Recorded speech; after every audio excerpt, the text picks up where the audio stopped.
بسم اللہ الرحمن الرحیم صلی اللہ علیہ حبیبہ محمد و آلہ و صحبہ وسلم۔ السلام علیکم۔ اگر آپ اپنی زندگی سے مایوس ہیں، پریشان ہیں، یا ایسی مصیبتوں یا ایسی تکلیفوں میں مبتلا ہو چکے ہیں کہ جہاں سے آپ کو نکلنے کا راستہ نہیں مل رہا، کوئی آپ کو راستہ، کوئی مدد نہیں آ رہی اور کوئی اللہ کی طرف سے کوئی رسپانس نہیں آ رہا، تو آپ استغفار پڑھنا شروع کر دیں۔ استغفار پڑھنے والا اللہ تعالیٰ کو بہت پسند ہے۔ جب آپ استغفار پڑھتے ہیں تو آپ کی گناہوں کی بخشش ہوتی ہے، اللہ پاک آپ کے لیے راستے نکالتے ہیں، آپ کے دل کو سکون ملتا ہے، اللہ پاک آپ کے لیے مدد کے دروازے، رحمتوں کے دروازے کھول دیتا ہے۔ استغفار کے معنی ہے اللہ تعالیٰ سے مغفرت طلب کرنے کے، بے زبانی طور پر استغفر اللہ کہنے کے ذریعے بھی انجام دیا جا سکتا ہے۔ قرآن کریم اور حدیث پاک میں استغفار کرنے پر بہت زیادہ تاکید کی گئی ہے، یہاں تک کہ قرآن مجید کی تقریباً 20 آیات میں ہم انبیاء علیہ السلام کے استغفار کا بیان ملتا ہے۔ خدا کے عذاب سے نجات، گناہوں کی مغفرت، رزق روزی میں وسط استغفار کے آثار میں شمار کیا جاتا ہے۔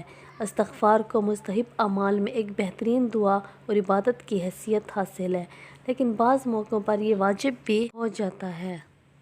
استغفار کا مطلب ہے گزشتہ گناہوں پر نادم اور پشیمان ہونا، دوبارہ گناہ نہ کرنے کا عزم، حقوق الناس کی ادائیگی اور واجبات کی انجام دہی۔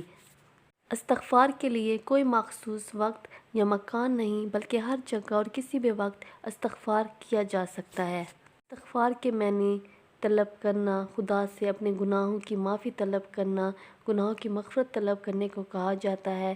استغفار کا مقصد گناہوں کے برے اثار اور خدا کے عذاب سے نجات حاصل کرنا ہے۔ جب ہم استغفار پڑھتے ہیں، دل سے پڑھتے ہیں اور شرمندہ ہو کر پڑھتے ہیں تو ہمارے گناہوں کی بخشش ہوتی ہے، اور جو گناہ ہمارے لیے رکاوٹ بن کے ٹھہرے ہوتے ہیں ہماری کامیابیوں کے لیے، جس کی وجہ سے ہمارے راستے بند ہوتے ہیں، ہمارے لیے کوئی راستہ کھل نہیں رہا ہوتا، جب ہم استغفار کرتے ہیں، چاہے جتنا بھی جادو، جتنے بھی اثرات ہیں، جتنے بھی بند راستے ہیں اور جن گناہوں کی وجہ سے ہم اللہ سے دور ہو چکے ہوتے ہیں، استغفار کرنے کی وجہ سے اللہ پاک ہمیں بہت کامیابیوں کی طرف لے کر جاتا ہے، ہمارے لیے سارے راستے آسان کر دیتا ہے۔ اور سب سے اچھی بات یہ ہے کہ جب ہم استغفار کرتے ہیں تو اللہ پاک ہمارے لیے ایسی جگہ سے راستہ کھولتا ہے جہاں سے ہم نے سوچا بھی نہیں ہوتا۔ استغفار کے بعد جب ہم درود پاک پڑھنے لگ جاتے ہیں اور جب ہم درود پاک پڑھنا شروع کر دیتے ہیں تو درود پاک پڑھنے والے یہ سمجھ لیں کہ اللہ پاک ہماری زندگی کا رخ موڑ رہا ہے، اور یہ بات واقعی میں بہت اچھی ہے، کیونکہ درود پاک پڑھنے کی سعادت اللہ پاک ہر ایک کو حاصل نہیں کرتا۔ جب ہمارے گناہوں کی بخشش ہوگی، اللہ پاک نے ہمارے لیے بلندیاں لکھ لی ہوں گی، ہماری زندگی کے دن بدل رہا ہوگا، تو ہمیں درود پاک کے قریب لے کر آئے گا انشاءاللہ۔ جب آپ درود پاک پڑھتے ہیں تو آپ یہ بھی سوچ لیا کریں ہماری زندگی کا رخ ہی تبدیل ہونے والا ہے۔